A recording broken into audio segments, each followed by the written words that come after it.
In today's class, we are going to learn urine formation,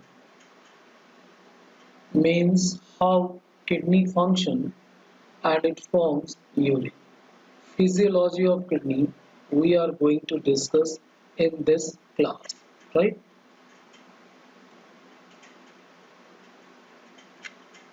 Let's begin with the steps of urine formation. Urine formation में कितने steps होते हैं?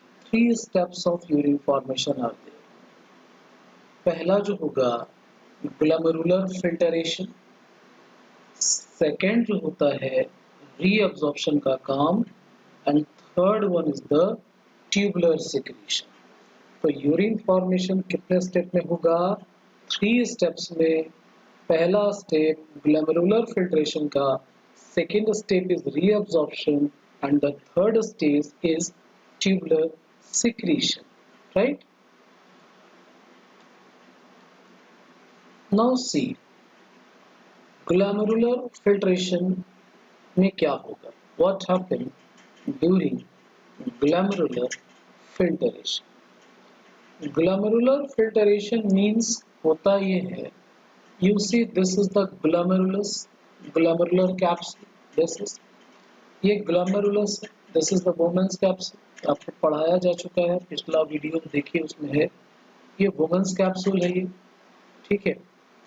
Filtration अगर यहाँ इस area में ग्लोमेरुलस में हो रहा है, this is called glomerular filtration. कैसे होगा ये? Glomerular capillary blood pressure causes filtration of blood through the following 3 layers. देखो यहाँ ब्लड कैपिलरी है, इसी का ये टफ्ट है, टफ्ट ऑफ ब्लड कैपिलरी जिसको ग्लोमेरुलस कहते हैं. ग्लोमेरुलस में जब ब्लड है तो इसका कुछ तो प्रेशर होगा. So glomerular capillary blood pressure, glomerular blood pressure की वजह से फिल्ट्रेशन होगा ब्लड. कैसे होगा? फिल्ट्रेशन होगा थ्रू 3 लेयर्स. 3 लेयर कौन कौन सा है देखना है. सबसे पहले endothelium of glomerular blood vessel, glomerular blood vessel का एंडोथेलियम, वोमेन कैप्सूल का एपिथेलियम और बेसमेंट मेम्ब्रेन जो एंडोथेलियम और एपिथेलियम के बीच में होता है. यानी इन तीनों लेयर को ब्लड क्रॉस करेगा तब जाकर इसका फिल्ट्रेशन होगा. ठीक है. फिल्ट्रेशन कैसे होना है? Filtration occurs under the glomerular capillary blood pressure. इसी प्रेशर के बेसिस पे होना है. ग्लोमेरुलर ब्लड प्रेशर अगर देखें, it is almost this one 55 mmHg. So high pressure is here, यहाँ प्रेशर ज्यादा है. So due to this pressure there is filtration of blood in glomerular area, right?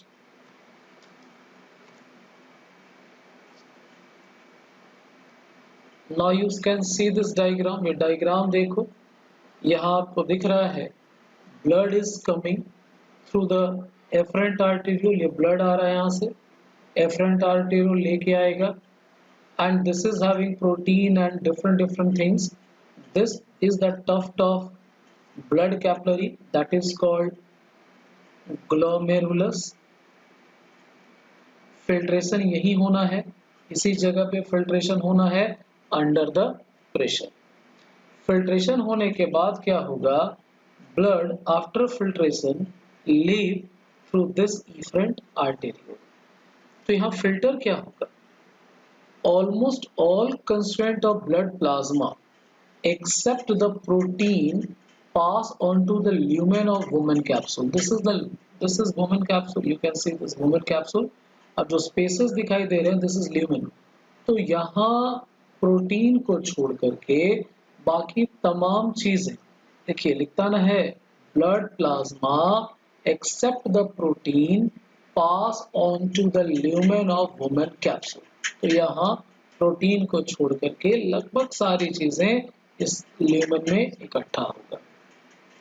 अब फिल्ट्रेशन कितना होता है वो देख लो. About 1100 to 1200 ml of blood is filtered. Mind it, इतना ml of blood is filtered by kidney per minute. तो ये पूरे बॉडी में जो ब्लड पंप हो रहा है उसका 1/5 है. So it constitute 1/5 of the blood pumped by each ventricle of the heart in a minute. तो याद रखिएगा कि पर मिनट इतना 1100 to 1200 ml ब्लड का फिल्ट्रेशन किडनी के द्वारा किया जाता है. अब यहाँ एक नया चीज है, आपके एनसीईआरटी में नहीं है लेकिन ओलंपियाड और इसमें कभी कभी पूछता है, इसलिए मैंने इसको ऐड किया है. The amount of filtrate formed per unit, the amount of filtrate form, filtrate मतलब कौन, जो छन क्या इकट्ठा हो रहा है, यहाँ जो इकट्ठा हो रहा है दैट इज फिल्ट्रेट. ठीक है, this is ultra filtrate, right. तो कितना बना है, the amount of filtrate form पर minute is called GFR, glomerular filtration rate. अब देखो इसका नॉर्मल जो वैल्यू होगा जीएफआर का 125 ml पर मिनट है, यानी दिन भर का देखें तो फिल्ट्रेट बहुत ही ज्यादा हो रहा है 180 लीटर्स पर डे. यहाँ ये जो अल्ट्रा फिल्ट्रेट यहाँ फिल्टर होकर इकट्ठा हो रहा है दिन भर में 180 लीटर बन रहा है, 180 लीटर. इतना तो यूरिन पास भी नहीं होता. अगर यूरिन का देखें तो इतना यूरिन थोड़ी ना पास होता. तो फिर आगे क्या होता है, देखिए आगे ये होगा रीअब्जॉर्प्शन का काम होगा. सी द डायग्राम. अब डायग्राम पे फोकस करो, वहां देखो रीअब्जॉर्प्शन का काम हो रहा है. देखिए हमने कहा आपको कि दिन भर में फिल्ट्रेशन कितना होना है, 180 litre glomerular filtrate is produced daily, right? But mind it, 99% of this is reabsorbed by the renal tubule. इसका 99% reabsorb हो जाता है. कौन reabsorb करेगा, renal tubule. renal tubule कौन है, ये जो चीजें आप देख रहे हैं these are the renal tubule. ये renal tubule है.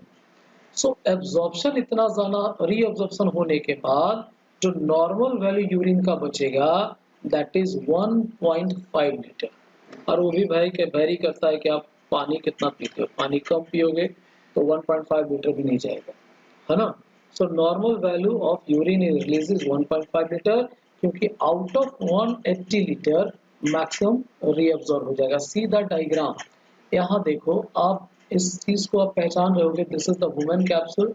ये जो एरिया है this area it is PCT, loop of finally you can C, and this is the distal tubule, ये लूप ऑफ फैनली है. ठीक है, ये जो दिखा रहा है ये तमाम चीजें दिस इज रीअब्जॉर्प्शन. ठीक है, देखिए substances like glucose, amino acid, sodium etcetera in filtrate are reabsorbed actively. होता क्या है कि इन चीजों को बॉडी से बाहर नहीं जाना चाहिए, ये बॉडी के लिए जरूरी होते हैं, तो इनका रीअब्जॉर्प्शन होता है. Nitrogenous waste are absorbed by passive transport. देखो रीअब्सॉर्ब क्या क्या हो रहा है, प्रॉक्सिमल एरिया में देखें तो बाइकार्बोनेट, यहाँ इस एरिया में देखो तो bicarbonate, sodium chloride, water, nutrient, potassium, ये सब रीअब्सॉर्ब हो रहा है.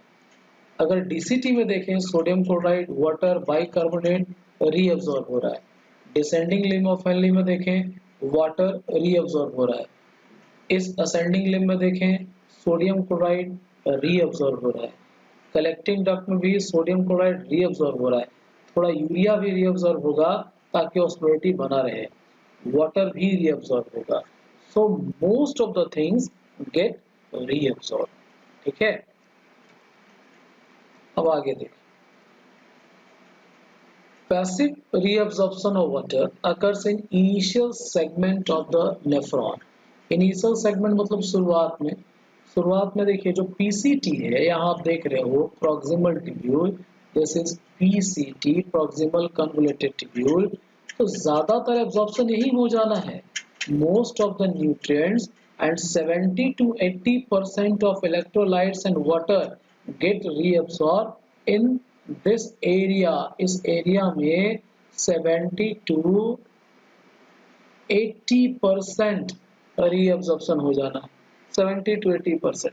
हो जाना है, इलेक्ट्रोलाइट का, वाटर का हो जाना है रीअब्जॉर्प्शन।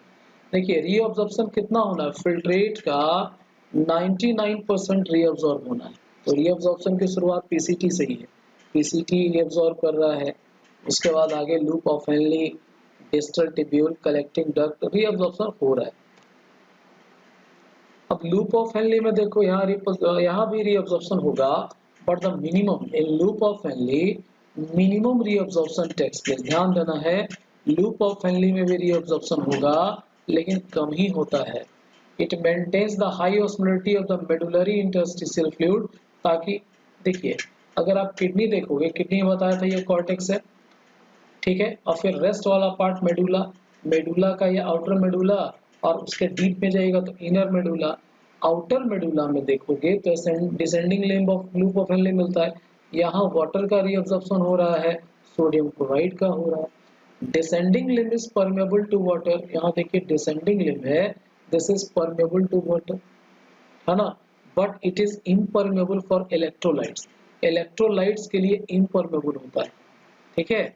तो actually whenever this filtrate passes, ऐसे करके ये फिल्ट्रेट ऐसे पास कर रहा है, वाटर रीअब्सॉर्ब होता चला जाएगा, so this concentrates the filtrate, filtrate जो ट्यूब के अंदर जो लिक्विड है दैट इज फिल्ट्रेट, वो धीरे धीरे कॉन्सेंट्रेट होगा। अब असेंडिंग में चले जाओ, तो असेंडिंग में देखिएगा it is impermeable to water but it allow electrolytes. तो इलेक्ट्रोलाइट जैसे यहाँ पानी निकल रहा है, अगर वाटर बाहर आ रहा था तो कॉन्सेंट्रेशन बढ़ रहा है, ठीक है, कॉन्सेंट्रेट हो रहा है फिल्ट्रेट। लेकिन इस एरिया में जब आप देखोगे तब सोडियम क्लोराइड निकलना शुरू होगा, तो ascending limb is unpermeable to water but allow transport of electrolytes, electrolyte निकलने से क्या हो रहा है, फिल्ट्रेट डाइल्यूट हो रहा है। यानी अगर इसमें थोड़ा हम इसको इरेज करके देखें,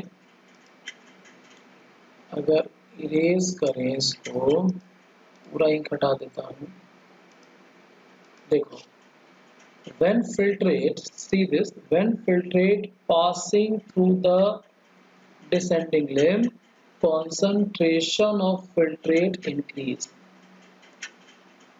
concentration of filtrate increase, filtrate का कॉन्सेंट्रेशन बढ़ गया। लेकिन जब यहाँ ऐसे जो मूवमेंट होगा ऊपर की ओर, तो क्या होगा, फिल्ट्रेट गेट डाइल्यूटेड। क्यों डाइल्यूट होगा, क्योंकि इसमें से सॉल्यूट जो है सोडियम क्लोराइड इलेक्ट्रोलाइट है, ये निकलना शुरू हो गया, सो फिल्ट्रेट गेट्स डाइल्यूटेड। आगे देखो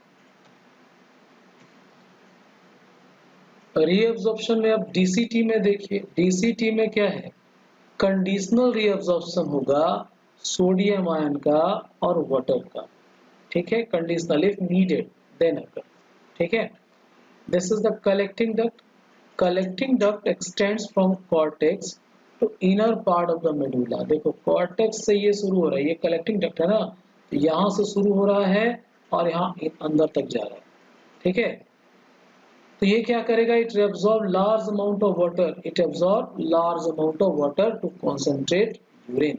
it also allow passage of small amount of urea, कुछ यूरिया भी रीअब्जॉर्ब होगा मेडुला के अंदर, ताकि ऑस्मोलिटी मेंटेन रहे, आराम से ऑस्मोसिस हो सके, तो थोड़ा यूरिया का भी रीअब्जॉर्प्शन यहाँ होगा। So it also allow passage of a small amount of urea into medullary interstitium to keep the osmolality. तो देखिए रीअब्जॉर्प्शन में क्या हुआ है, maximum thing almost 99% get reabsorb. जितना फिल्ट्रेट बना था 180 लीटर, आपने पढ़ा, वह 180 लीटर का 99% रीअब्सॉर्ब हो गया। अलग अलग एरिया में अगर पीसीटी में देखें, लूप ऑफ हेनलीज में डिस्टल ट्यूब्यूल या असेंडिंग डिसेंडिंग जो भी है कलेक्टिंग डक्ट, आप जो देख रहे हो अलग अलग जगहों पे अलग अलग चीजों का रीअब्जॉर्प्शन होता है, करेक्ट। अब इसके बाद है third step, of urine formation, tubular secretion. अब ट्यूबुलर सिक्रेशन में क्या होगा, आप बात को समझिए। दिस इज डीसीटी, ये डीसीटी है, मान लो कि दिस वन इज डीसीटी, इसके चारों ओर कैपिलरी है, ठीक है। कुछ चीजें जो है कैपिलरी से डीसीटी के अंदर जाएंगे, ठीक है, जैसे potassium ion, hydrogen ion, urea, some drugs, some things this have to enter from capillary to the DCT. Cells of PCT and DCT maintain ionic balance and acid balance of body fluid by selective secretion of hydrogen ion, potassium ion, ammonia into filtrate and absorption of bicarbonate from it.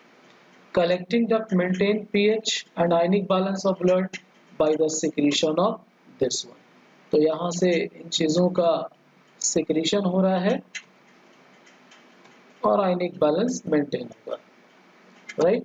अब देखो आगे, once just a minute, come to the previous slide.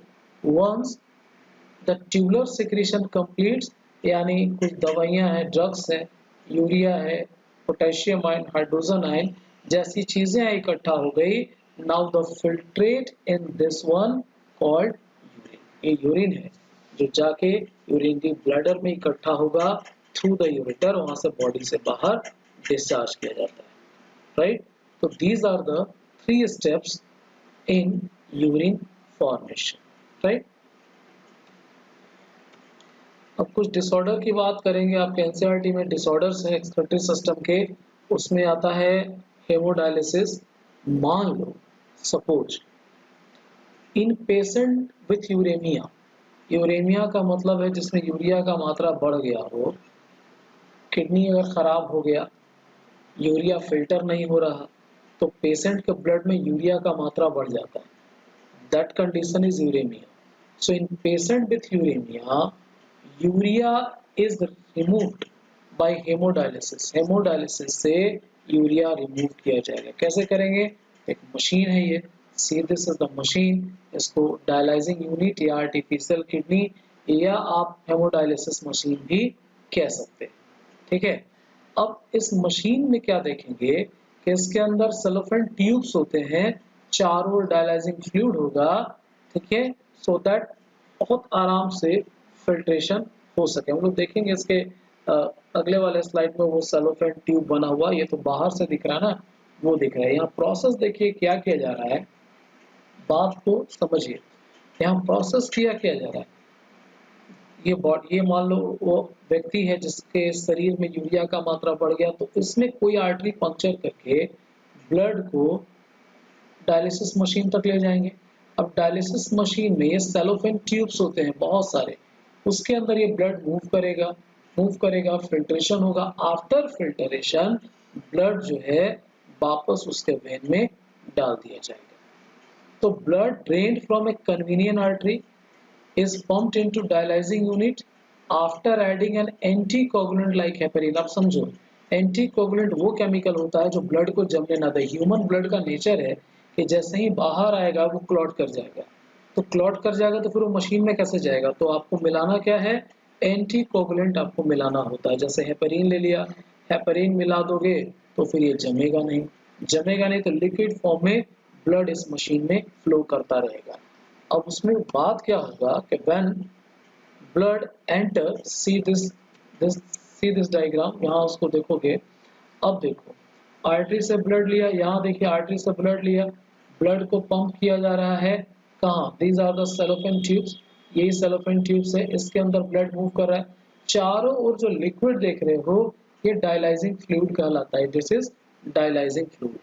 Dialysing fluid यहाँ से pump करके दिया जा रहा है, सी दिस, यहाँ से डायलाइजिंग फ्लूइड पंप किया जा रहा है। This is the compressed air, air को कंप्रेस करेंगे तो इससे क्या होगा, this fresh dialysing machine is pushed, this dialysing fluid is pushed into the dialysis machine, तो यहाँ इकट्ठा होगा। अब देखिए फायदा क्या है डायलाइजिंग फ्लूइड का, डायलाइजिंग फ्लूइड होने से क्या होगा कि ब्लड की जो गंदगी है that get filtered into this fluid, वो फिल्टर होके इस फ्लूइड में इकट्ठा होगा। और यूज्ड डायलाइजिंग फ्लूइड को यहाँ हम लोग एक जार में इकट्ठा करेंगे, बाद में इसको फेंक देना है। समझ गए? देखो तो इसमें करते क्या है, the porous cellophane membrane of test tube allow the passage of molecules based on concentration gradient as nitrogenous waste are. देखो डायलाइजिंग फ्लूइड में नाइट्रोजनस वेस्ट नहीं होता, नो नाइट्रोजनस वेस्ट इसमें होता ही नहीं, ठीक है। और अगर ब्लड को देखेंगे, नाइट्रोजनस वेस्ट इसमें नहीं होता। अगर ब्लड को देखेंगे तो this blood is having, blood के अंदर नाइट्रोजन वेस्ट होगा। तो कंसंट्रेशन ग्रेडियंट तो अपने आप बना हुआ है, concentration gradient high concentration gradient to low concentration gradient, और इस तरह से नाइट्रोजनस वेस्ट आराम से डायलाइजिंग फ्लूइड में फिल्टर होता चला जाएगा। फिल्टर होने के बाद जो क्लियर ब्लड है, clear blood, that clear blood is pumped through a when after adding anti heparin. Heparin डाला था, अब उसको डीएक्टिवेट करना है, एंटी हेपेरिन डाला और वेन के जरिए वापस बॉडी में डाल दिया गया। तो in this way blood is passed through the hemodialysis machine to remove nitrogenous blood. तो मुझे लगता है कि पूरी बात आपको समझ में आ ही गया होगा। अब एक और देखो, ये तो हो गया कि भाई किडनी काम नहीं कर रहा तो आप डायलिसिस का सहारा ले लें। दूसरा चीज है किडनी ट्रांसप्लांट भी करा सकते हैं। अल्टीमेट मेथड है in the correction of actual renal failure. मान लो जिसका किडनी खराब है, बार बार कितना डायलिसिस कराएगा, उसे सुटेबल किडनी अगर मिल जाए तो that kidney can be transplanted. So it is the ultimate method in the correction of acute renal failure. Functioning kidney is taken from the donor, donor से लेकर के, मतलब मान लो डोनर की किडनी है, डोनर की किडनी लेकर के यहाँ लगा देना है। It is better to receive kidney from a close relative. देखिए होता क्या है कि अगर मान लो कोई डोनर है, ठीक है, और ये मान लो एक्स डोनर है, वाई रिसिपिएंट है, तो अगर एक्स डोनर की किडनी वाई के बॉडी में डालेंगे, अगर इसके लगाएंगे, तो पॉसिबल ये होता है due to some kind of immunity, immunity के बेसिस पे the body of recipient reject the donor's kidney, donor's kidney को रिजेक्ट कर दे।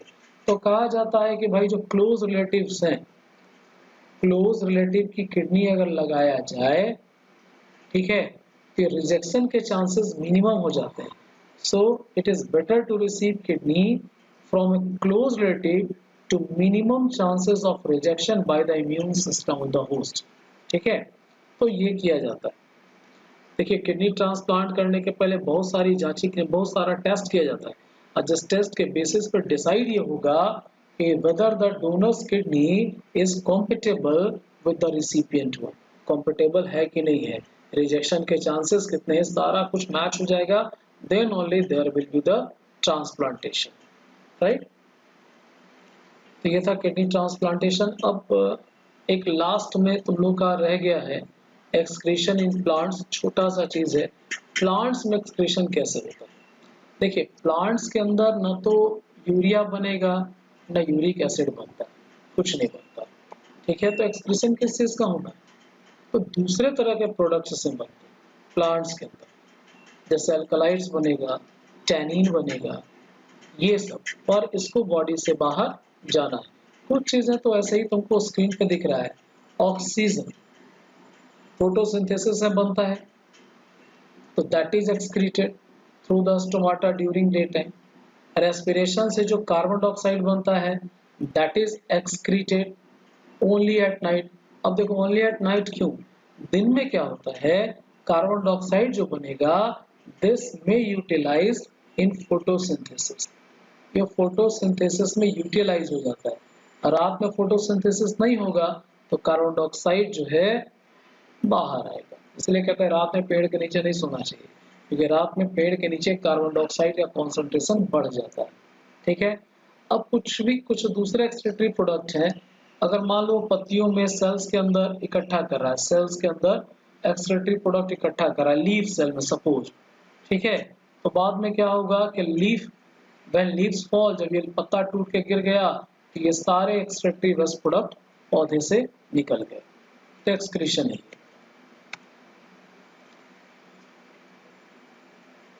देखो, एक्सेस ऑफ वाटर, अगर पानी की मात्रा ज्यादा है, it get rid of through transpiration. पौधे ने पानी ज्यादा लिया है, ट्रांसपिरेशन होगा। ट्रांसपिरेशन में क्या होता है? Removal of water in form of water vapour, तो उसके जरिए एक्स्ट्रा वाटर निकल जाएगा। Plant do not have mechanism to collect, transport and throw out the waste product. ऐसा नहीं जैसे एनिमल में देखा, ह्यूमन में देखा, उनमें सिस्टम था कलेक्शन का, ट्रांसपोर्टेशन का, यूरिन के फॉर्म में वेस्ट प्रोडक्ट बाहर निकालने का। प्लांट्स के अंदर ऐसा कुछ नहीं होता। Plants do not have mechanism to collect, transport and throw out waste product. तो वो कहाँ इकट्ठा रखेगा? They have adopted various method to protect their living cells from waste product. ठीक है, देखो इसमें अगर आप देखिएगा तो कैसे कैसे है, सी द टेबल। एक्सक्रीशन अगर प्लांट्स में देखें, ऑक्सीजन तो निकल गया एज ए फोटोसिंथेसिस के वेस्ट प्रोडक्ट के फॉर्म में, एक्स्ट्रा वाटर है, ट्रांसपिरेशन से निकल गया। अब जो एक्सक्रीटरी प्रोडक्ट होते हैं, some excretory product they are stored in dead cell. ठीक है, जैसे लीव्स के डेड सेल में होगा तो पत्तियां टूट के निकल गई तो एक्सक्रीशन वहां भी हो गया। कुछ सेल के वैक्यूल्स में होंगे, सेलुलर वैक्यूल्स में, वहां इकट्ठा होता है।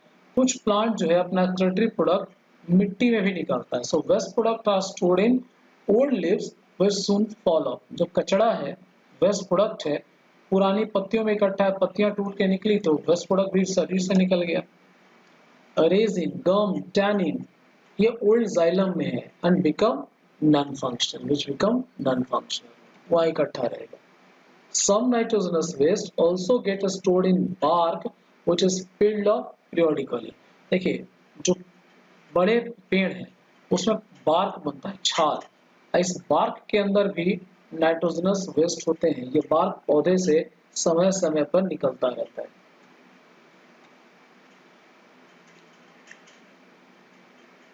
इसके बाद देखिए, most plant waste get stored in central vacuole of their cell।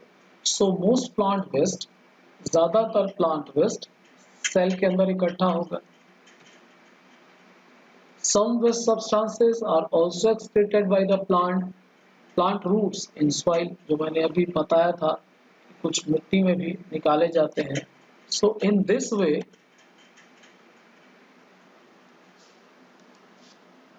way you can see the method, the mechanism through which plants are getting rid of the waste product. So this is end of the excretion for class 10. End of excretion for class 10। अब इस video को बार बार आप rewind कर करके देखेंगे, आराम से सुनेंगे, हेडफोन लगा के सुनेंगे, सारे स्टेप्स को सुनेंगे, आपको अच्छे से ये पूरा चैप्टर आ जाएगा, एक भी क्वेश्चन नहीं छूटेगा। So this is end of the today class and the topic excretion.